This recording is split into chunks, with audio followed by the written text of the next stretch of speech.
Magandang umaga sa iyo, Angel, at magandang umaga sa lahat ng nanonood at nakikinig sa programa mo. Opo, attorney, dahil nga po pinagtibay ng Korte Suprema yung nauna nilang desisyon na nagdedeklarang labag sa konstitusyon.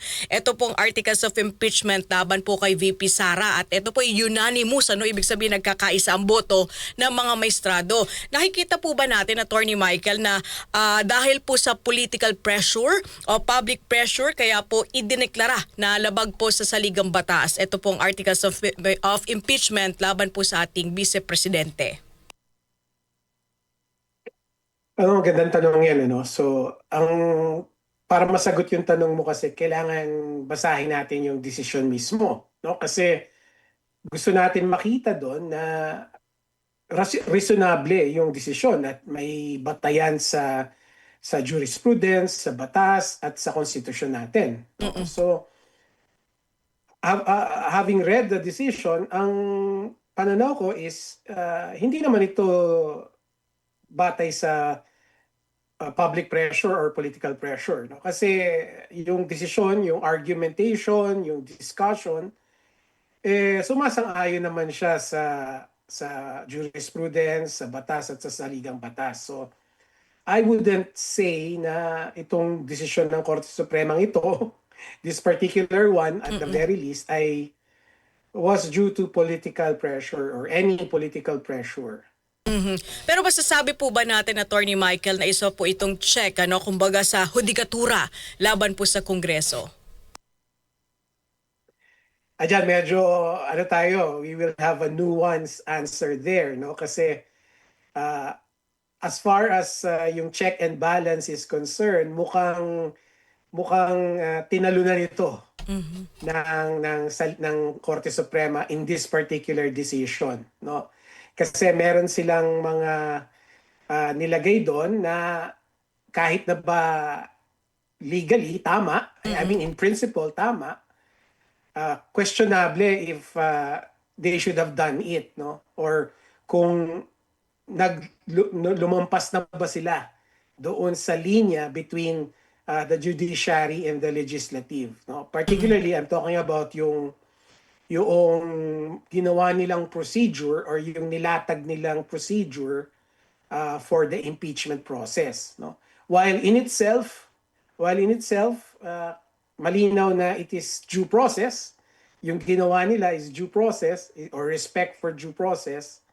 Ang tanong is, hindi ba nila ginawa yung trabaho ng legislature dun sa paglatag ng procedure na yun? So that is medyo iffy tayo doon, Angel, no? Yes po. When it comes to that point.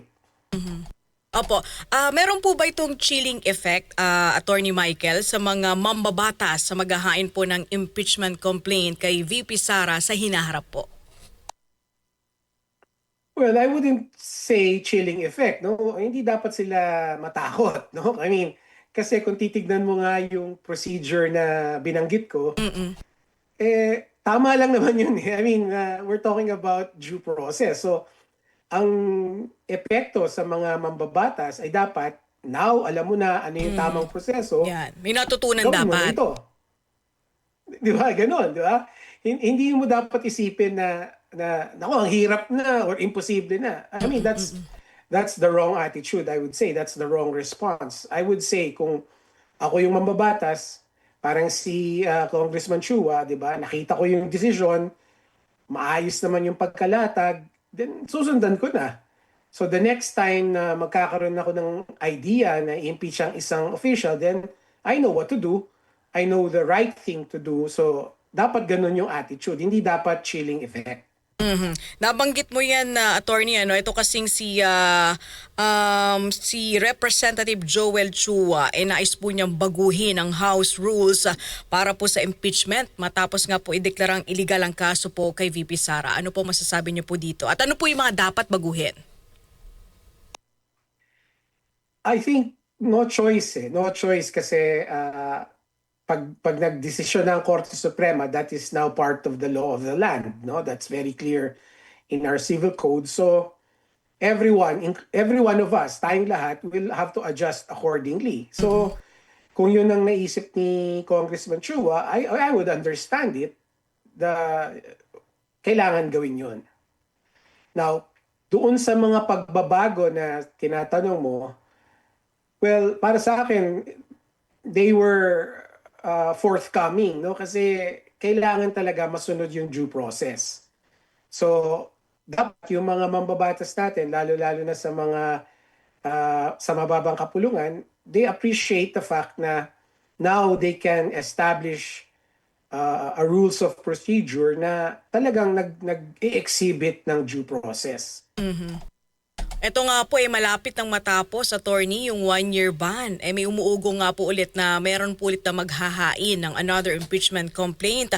Sa tingin niyo po ba dapat pa itong isulong, attorney, or dapat na kasuhan na lamang sa ombudsman?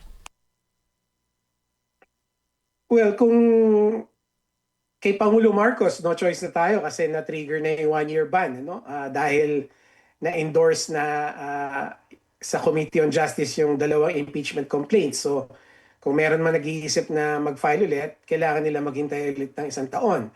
Now, regarding kay Vice President Sara Duterte, honestly, I would parang say na don't bother, no? Don't bother with the impeachment complaint kasi meron ng mga reklamo na nakasampa na sa ombudsman.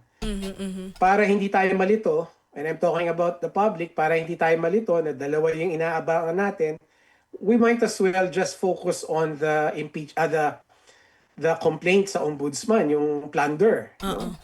Kasi nagreklamo na, may nakahain na, dapat tutukan natin yun para hindi ito kung saan lang mapunta, hindi lang ito ma-dismiss or kung ano man.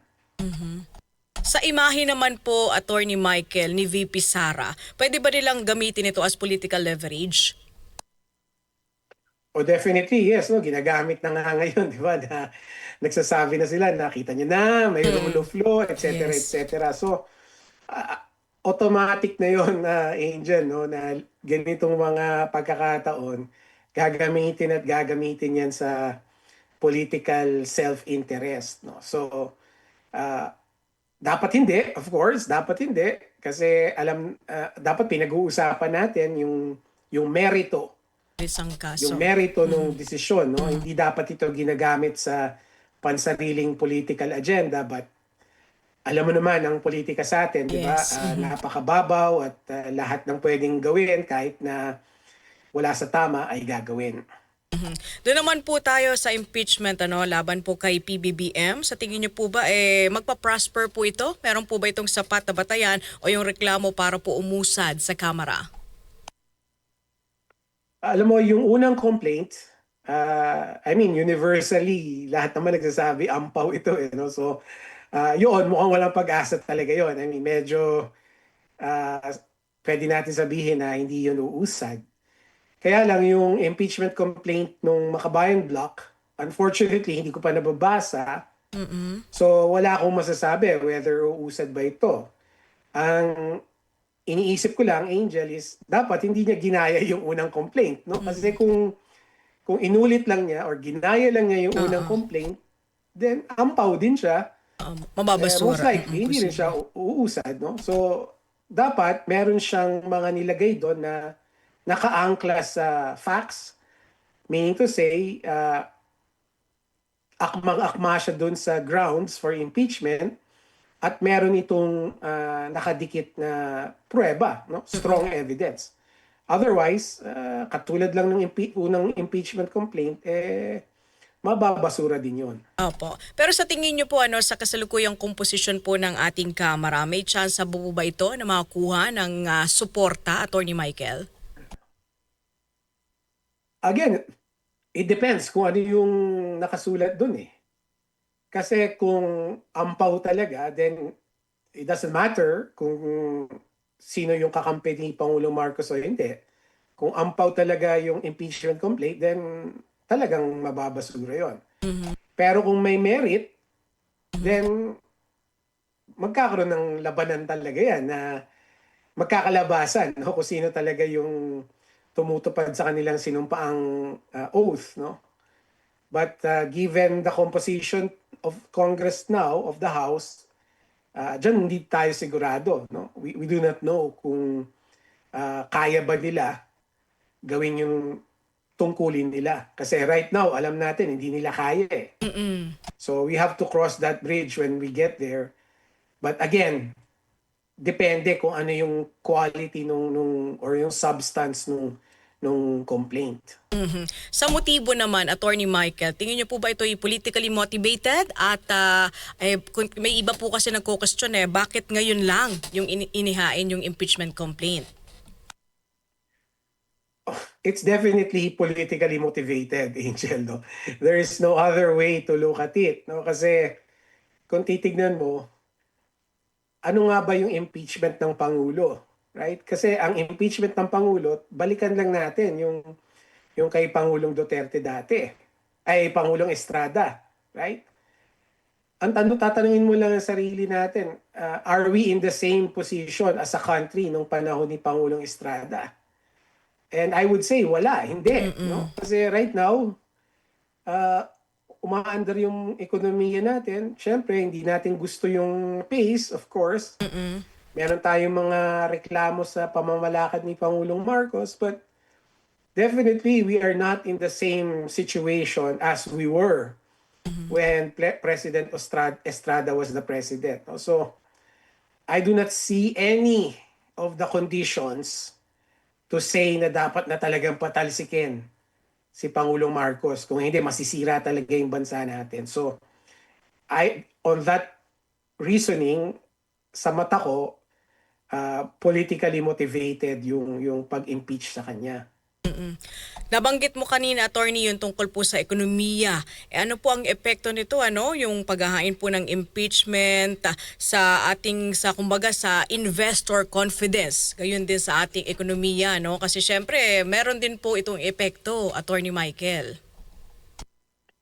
Ayun ang masakit, no, Angel, kasi ang pag-file ng mga impeachment complaints, lalong-lalo na kung ipagsabay pa yung kay Pangulong Marcos at Vice President Duterte, that's definitely going to paint a picture of instability. Yan.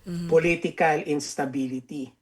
At alam naman natin, that is the number one reason kung bakit nag-hesitate ang mga investors, no? Both foreign and domestic, no? Kapag nakikita nila na may instability, may political instability, hinahawakan nila yung pera nila. Yes. Hindi nag-hesitate sila. So, 'di ba? So yun yung ayaw natin mangyari.